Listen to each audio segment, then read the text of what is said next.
There we go. Mucho Amor Lifestyle podcast with one of the legends from Budapest, Hungary, Zoltan.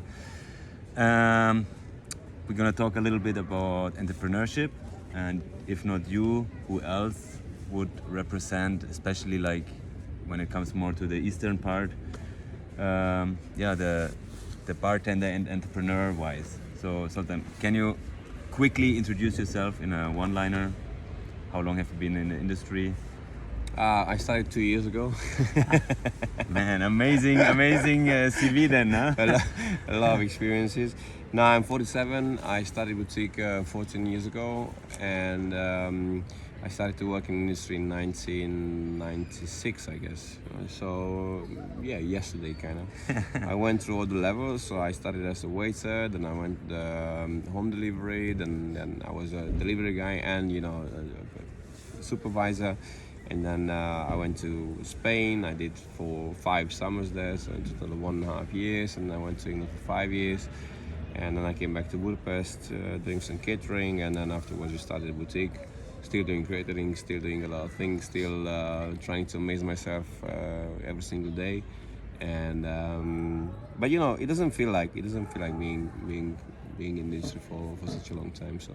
Right, and you make always the impression as well that it is so easy, but I don't think it's that easy, and that's why I wanted to have you in this podcast, that you're gonna give the listeners a bit of an idea what it takes to get there, because nowadays I see with social media, with digitalization, everyone thinks, or it seems to be so easy, but it is not, or is it?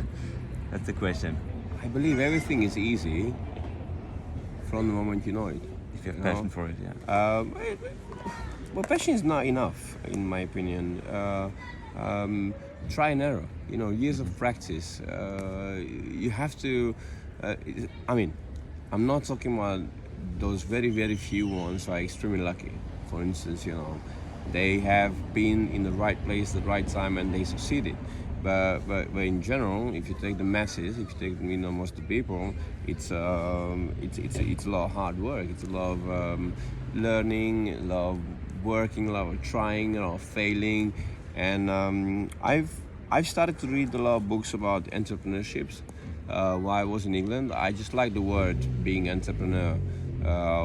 What does that mean, or why I fell in love with this word? I fell in love with this word because someone who is an entrepreneur goes, at least back in our days, went into a very niche market and tried to be better than most of the guys. So what happened is, I've read in one of his books that a successful man, it's not more or less than a successful man. The only difference between one who succeeds and one who doesn't, then the successful man tried one more time. And I love the quotes. I don't know if it's true or not, because I've read in many places when Edison invented the bulb, right? Yeah. So apparently he ran through 1,600 times till he actually made the bulb lit and it's to produce light. And then when he succeeded, a lot of reporters, when I said, how do you manage to like going on and going on? Consistency, it's right? not, we're not talking about 1 or 2, we talk exactly. 1,600 times. And he said, man, I never failed. I just tried 1,600 times, which didn't work. A nice attitude. And then it's everything perspective, everything how you want to look at it. I see a lot of young people coming in and say, I want to do this and I want to do that. I say, sit down and practice. Yeah, but I don't have time for it. Well, then don't do it. Yeah, but I want to do it. So you should decide if you want to have, then you need to practice. If you don't want to have, then you stuck with what you want, what you have. This consistency thing, I think, is very crucial in this part, because I see a lot of, as you said, like younger guys. They're like, I want to have this title, entrepreneur, but they don't even know what it actually means to go for it, to do this repetition the 1,600 times, and then have enough power, energy to do it another time, and then you succeed. But it was a success all the time. So that's the mindset, I think. Bartending. What do you think about the healthcare of the bartending? I think it's really, really bad. Really, really. Let's use the word shit.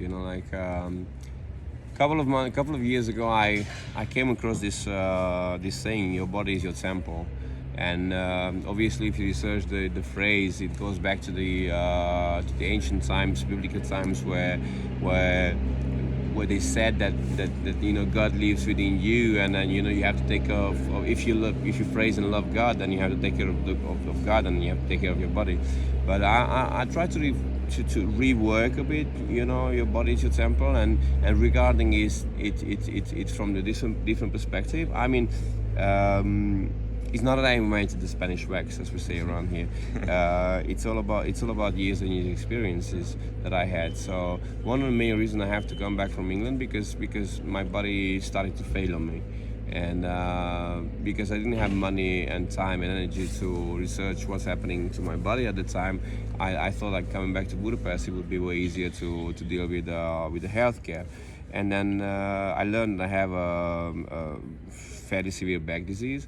And ever since I started to look at it from a different perspective. So what does it mean for me? Your body is your temple. It means that in order for you to function properly, you have to have a fully functional brain and a fully functional body. Otherwise, your thoughts will be always with your pain. Your thoughts will be always with your stiff movements. Your thoughts would be always with your muscle stiffnesses. And so yes, I would be extremely happy if a movement between bartenders, not only bartenders, a movement between in general people working in catering industry would start, and you would understand that working 10, 15, 14, 16 hours a day, standing, never resting, never sitting, never doing anything, it has a toll on your body. So I would love people to pay attention to what they eat, how they eat, doing a bit of stretching, yoga, whatever, there's so many, especially now, it's 2022, there's so many insane amounts of application, insane amount of web pages where you can get on, and you can just extract a lot of information about it. You get it for free, basically, yeah. Breathing, stretching, we already talked in that previous episodes. Also traveling, I mean, you already touched this, that you lived in different countries. Would you recommend young bartenders, young business entrepreneurs who want to achieve that maybe to travel? Whenever it comes down to this, I always use a phrase that I've learned from one of my oldest friends. He's a Catalan lawyer. He's 1 year younger than me, and then when we worked together in Spain, he was already practicing. I mean, he was studying to be a lawyer, and he started to work for a really, really wealthy Catalan lawyer, and he didn't pay him. He paid him peanuts, pretty much. He paid like 800 euros a month. Wow. While we were working with the work we were making. At the time, we were making like 1,500, 2,000 easily. Right. I mean, and then obviously he got upset on why he gets only 800 euros a month. And the old guy, looked. I mean, he made him sit down, and he said, "Listen." His name was Kim. Listen, Kim. Between 20 and 30, you shouldn't mind about the money, because after 30, you don't have to mind about money. So what is my advice here? It's very simple. Set the goal. What do you want to do? How do you want to achieve it? Where you want to be? And for instance, if you want to have a place on your own at a certain time, I suggest you to go and learn on someone else's expenses. Learning on your own expense, it's one of the hardest, one of the most difficult thing to do, because when you pay for your own courses, when you pay for your own experiences, that's expensive. But when someone else does for you, that's really cheap. But you have to be able to recognize that someone wants to teach you and someone wants to spend money on you. And then it doesn't mean that going through this step-by-step learning curve would make you be a very successful businessman, because bartending is one thing, managing is another thing, and owning a business, it's a completely different thing. But at least you are more prepared. I 100% agree. It's a very, very crucial point. Another thing, what do you think in the future about the East European bar scene or scene in general in hospitality? Because I believe it will take some time, but I think they're gonna step over or Europe even quality-wise because people are more humble. It's my experience. I don't know what's your point on it. We are less pampered, let's put it that way. So I can take.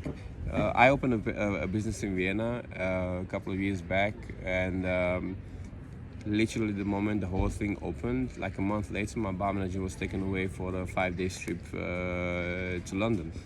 And I was there, and I was extremely surprised. I was running Boutiq, being one of the best in the world, taking prizes after prizes. My partners, won literally anything within the country, outside the country, and I was never taken, not even for a hot dog around the corner, Right. And I opened in Vienna, and suddenly my bar manager was taken to London for a 5-day trip.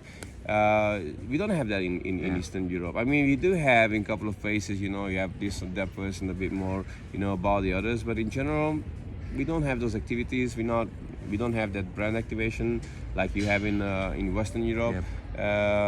And I guess, we have to work a tiny bit more hard. I don't want to say I don't want to compare. No, but it is the start and the attitude, I think, which you get once you're on the first trip. You think, okay, now that's the new life, and it's not the reality. We had this discussion before about social media and what is the reality. There's a big gap in between, and But like I said before, you have to decide what you want. You want to work in this trade and build your name in this trade and have something very strong base, and then leave out of that afterwards, or you want to jump around and going from ship to ship, and then that's I mean, there's no right or wrong in this particular life.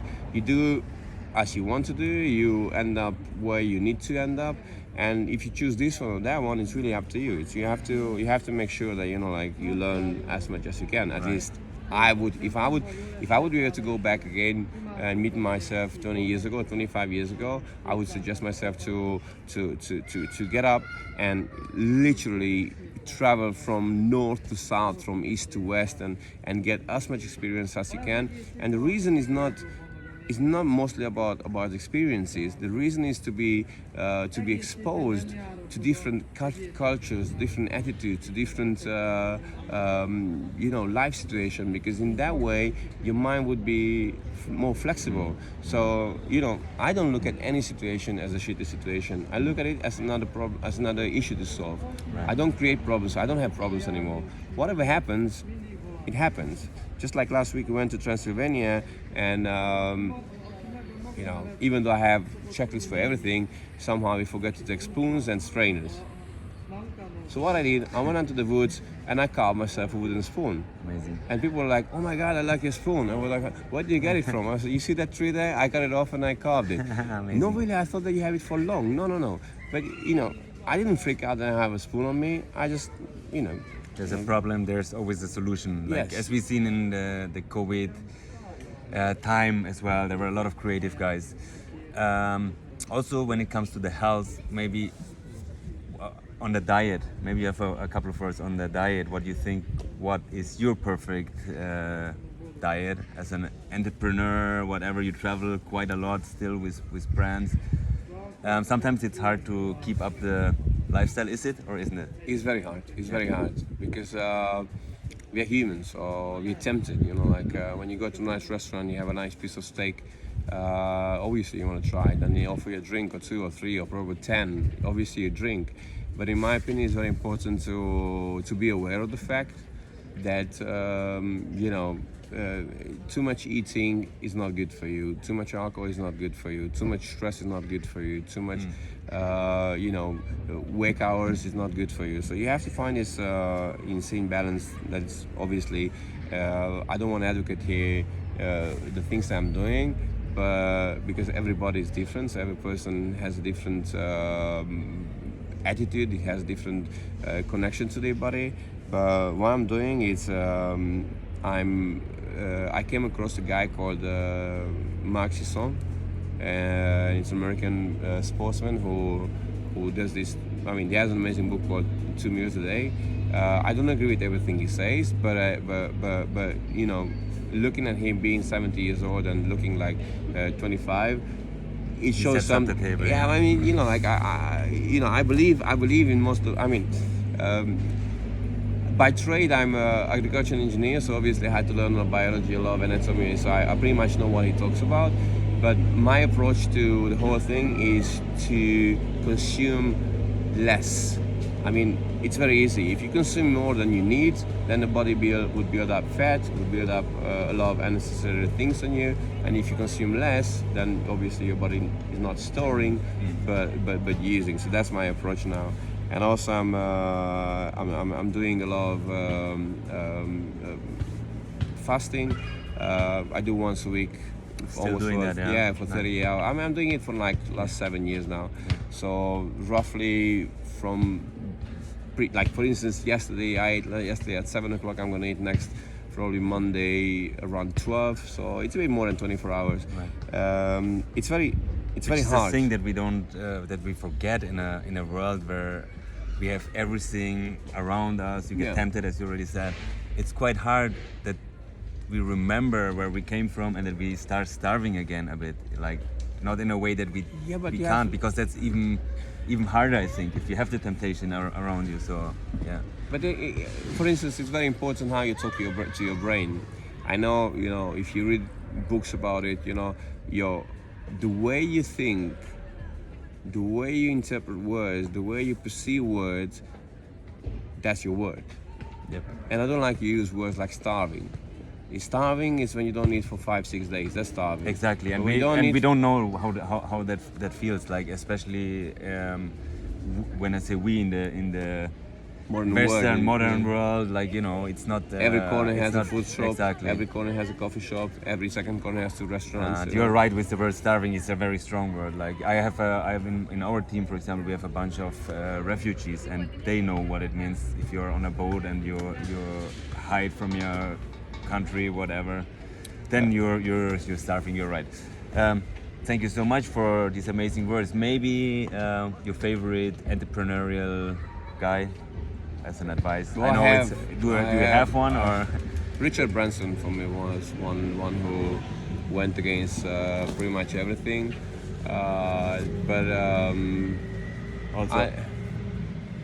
Also, when we are at the end, I want to give you a little present. Oh my God! Mexico meets mucho amor. Nice. I don't know if you do a lot of sports, so you can wear it. If you don't wear it, give it to one of your team members.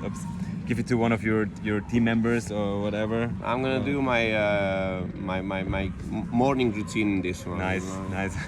Mucho amor. No, Soli, thank you so much for taking this time, and you laid out brilliant advices. Yeah, I have 3 reasons always, and I think I come to Budapest at least 4 times a year. There are 3 reasons. One is the thermal baths, one is the shoemakers, the brilliant shoemakers here, and another is to visit Soli with his amazing attitude, and Boutiq. If you haven't been there, it's an amazing bar in the city center.